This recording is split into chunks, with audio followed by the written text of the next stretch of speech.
આ જૂના પાન છે, આમાંથી કોઈ પાન નીકળ્યું જ નહોતું. જલવર્ધકનું રિઝલ્ટ બહુ સારું એમ. ફ્લાવરિંગ આવ્યું, બંધારણ મસ્ત છે અને ફ્લાવરિંગ પણ એકદમ મસ્ત છે.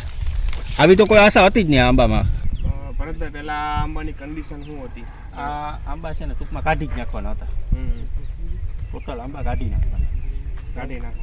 એથી આંબો રાખવાનો જ નહોતો, કારણ કે આમાં કોઈ જાતનું નવી ફૂટ નહોતી નીકળતી અને નવું કોઈ જાતનું કાંઈ થતું જ નહોતું. પછી આપણે આમાં જલવર્ધકનો ઉપયોગ કર્યો. એક આંબામાં આપણે 50 ગ્રામ આપ્યું. એક આંબામાં 50 ગ્રામ આપ્યું. ત્યારથી આંબાની નવી ફૂટ થઈ. નવું પાન નહોતું આવતું, એની જગ્યાએ ફ્લાવરિંગ આવી ગયું. બહુ સારું કહેવાય ને એમ. સારું કહેવાય. બરાબર. આ જલવર્ધક છે ને એનાથી આ થયેલું છે. જલવર્ધકનું રિઝલ્ટ બહુ સારું એમ. પેલા કાઢી નાખવા આ ફૂટ છે. આ નવી ફૂટ થયેલી છે. અહીંથી આગળ હાલતું જ નહીં ક્યારેય.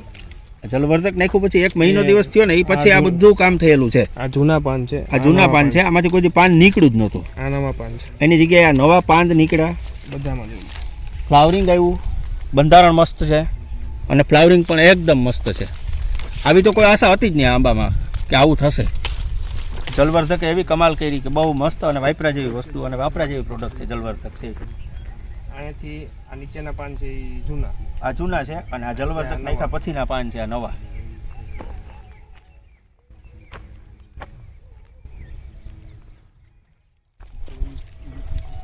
આ જોવું સાહેબ,